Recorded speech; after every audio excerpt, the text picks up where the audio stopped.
Hello friends, welcome to Shadia சமையல். இன்னைக்கு நாம கோவைக்காய் பொரியல் எப்படி செய்யலாம்னு பார்க்கலாங்க. அதுக்கு முன்னாடி சாடியா சமையலுக்கு Subscribe பண்ணாதவங்க Subscribe பண்ணிக்கோங்க. பக்கத்துல உள்ள பெல் பட்டனையும் கிளிக் பண்ணிக்கோங்க.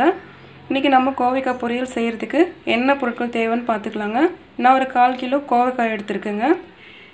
ஒரு வெங்காயம் பொடியை கட் பண்ணி வச்சிருக்கேன். ஒரு 6 ல இருந்து 7 பல்லு போல பூண்டு தட்டி வச்சிருக்கேங்க. தாளிக்கிறதுக்கு சோம்பு சீரகம் எடுத்துர்க்கேங்க. மிளகாய்த்தூள் 1/2 டீஸ்பூன் எடுத்துர்க்கேன். கரம் மசாலா 1/4 டீஸ்பூன் எடுத்துர்க்கேன். மிளகுத்தூள் 1/4 டீஸ்பூன், மஞ்சள்தூள் 1/4 டீஸ்பூனுங்க. வாங்க எப்படி செய்யலாம்னு பார்க்கலாம்.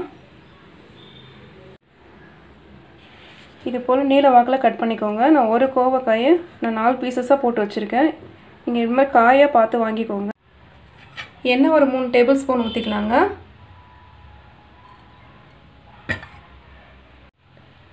கடுகு 1/2 டீஸ்பூன் சேர்த்துக்கலாங்க.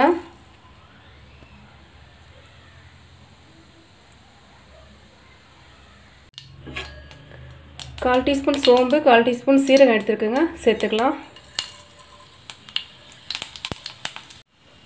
தட்டி வச்ச பூண்டு சேர்த்துக்கலாங்க.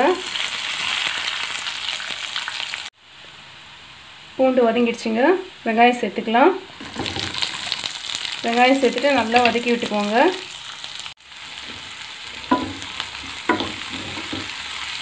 வெங்காயம் ஒரு 2 ல இருந்து 3 நிமிஷம் நல்லா வதங்கட்டுங்க. கருவேப்பிலை சேர்த்துக்கலாங்க. 2 நிமிஷம் ஆயிடுச்சுங்க. வெங்காயம் நல்லா வதங்கிருக்கு. நம்ம எடுத்து வச்ச 1/2 டீஸ்பூன் மிளகாய்த்தூள், 1/4 டீஸ்பூன் கரம் மசாலா, 1/4 டீஸ்பூன் மிளகுத்தூள், 1/4 டீஸ்பூன் மஞ்சள்தூள் சேர்த்துக்கலாங்க. சேர்த்துட்டு நல்லா கலந்து விட்டுக்கலாம். லோ ஃப்ளேம்லேயே வச்சு நல்லா கலந்துக்கோங்க. எனக்கு 1/2 டீஸ்பூன் போதுங்க. உங்களுக்கு காரம் இன்னும் தேவைப்பட்டால் நீங்கள் கூடவோ குறைச்சிக்கவோ சேர்த்துக்கலாங்க. இந்த பச்சை வாசனை போகிற வரைக்கும் நல்லா கலந்து விட்டுக்கலாம். மசாலா நல்லா வதங்கிடுச்சுங்க. நம்ம கட் பண்ணி வச்ச கோவைக்காயை சேர்த்துடலாங்க. சேர்த்துட்டு நல்லா கலந்து விட்டுக்கோங்க. தேவையான அளவு உப்பு சேர்த்துக்கலாங்க. உப்பு சேர்த்துட்டு நல்லா கலந்து விட்டுடலாம். நம்ம இன்னும் தண்ணி சேர்க்கலைங்க. எண்ணெயிலே காய் நல்லா வதங்கட்டும். லோ ஃப்ளேம்லேயே வச்சு ஒரு 1 நிமிஷம் மூடி போட்டு விட்டுருங்க. 1 நிமிஷம் ஆயிடுச்சுங்க. காய் வந்து ஓரளவுக்கு வதங்கிருக்குங்க. இப்போ நம்ம தண்ணி விட்டுக்கலாம்.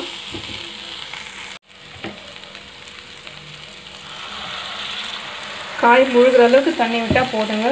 ரொம்பவும் தண்ணி வேண்டாம்.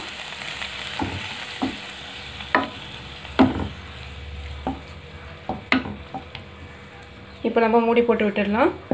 காய் வேக ஒரு 10 நிமிஷம் ஆகுங்க.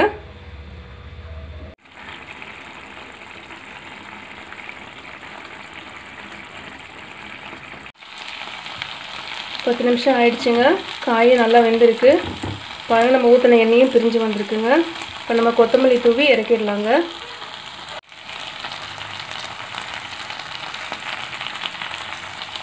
நல்லா கலந்து விட்டுடலாம்.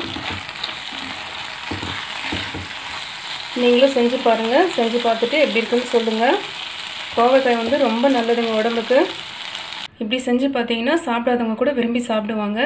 சுகர்காரங்களுக்கு இது நிறையவே கொடுக்கலாம். ரொம்பவே நல்லது. கோவைக்காய் பொரியல் வந்து பருப்பு ரசம், ரசம் சாதம், தயிர் சாதம், பருப்பு சாதம் இது எல்லாத்துக்குமே ரொம்ப நல்லா டேஸ்ட்டாக இருக்குங்க. நீங்களும் செஞ்சு பார்த்துட்டு எப்படி இருக்குன்னு சொல்லுங்கள். லைக் பண்ணுங்கள், கமெண்ட் பண்ணுங்கள். மறக்காமல் சாடியா சமையலுக்கு Subscribe பண்ணிக்கோங்க. தேங்க்யூ.